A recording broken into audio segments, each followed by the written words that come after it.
لو انت في المانيا وبتعاني من جفاف في عينك او احمرار او حكه او حساسيه حتى من تغيير الجو او حتى من قعده على الكمبيوتر بشكل مستمر او لساعات طويله لو بتشتغل على كمبيوتر طول الوقت، ففي المانيا في حاجه انا بصراحه يعني انا عندي نفس المشكله لان انا يعني اكاديميك فبقعد على اللابتوب كتير وعندي اصلا مشكله في عيني، عندي جفاف في عيني في اغلب الوقت وعندي حساسيه كمان حاليا من تغيير الجو بما اننا في فصل الربيع، فدي من اسوأ الاوقات اللي بتعدي علينا هنا في المانيا بسبب موضوع الحساسيه. فانا الدكتور بتاعي انا رحت لدكتور عيون والدكتور بتاعي بصراحه رشح لي قطره انا حابه يعني اشارك المعلومه معاكم.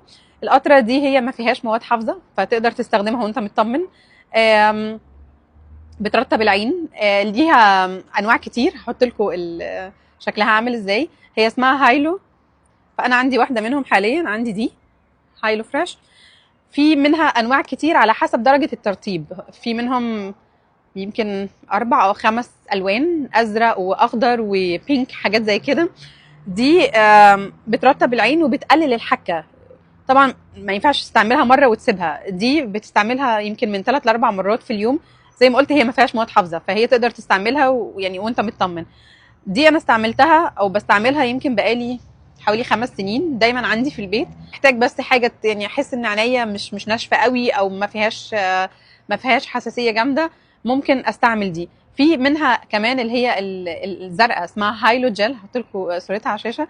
دي من افضل بصراحه القطرات لما عيني بتبقى بجد خلاص بقى اللي هو ناشفه فيها جفاف رهيب رهيب، وخصوصا مع تغيير المواسم. فدي انا ارشحها وبقوه بجد. او عايز تجيب قطره كويسه ما تجيبش قطره من دي ام او روزمان، انا كنت بعمل الموضوع ده.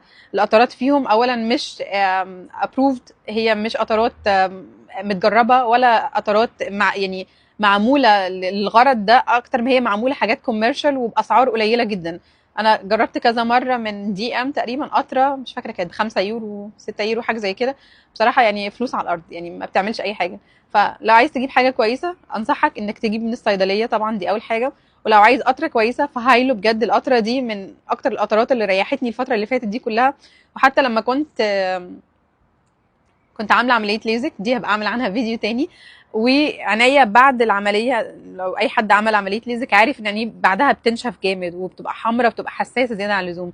فلما رحت للدكتور بتاعي بعدها لان انا قلقت بصراحه افتكرت في حاجه يعني في عيني، فهو برضو تاني قال لي نفس القطره دي، فقلت له اوكي هي عندي اصلا يعني، قال لي دي تستمري عليها. فهي من القطرات اللي يعني بيرشحوها هنا في المانيا بشكل كبير، وسعرها مش غالي بالنسبه للكواليتي بتاعتها.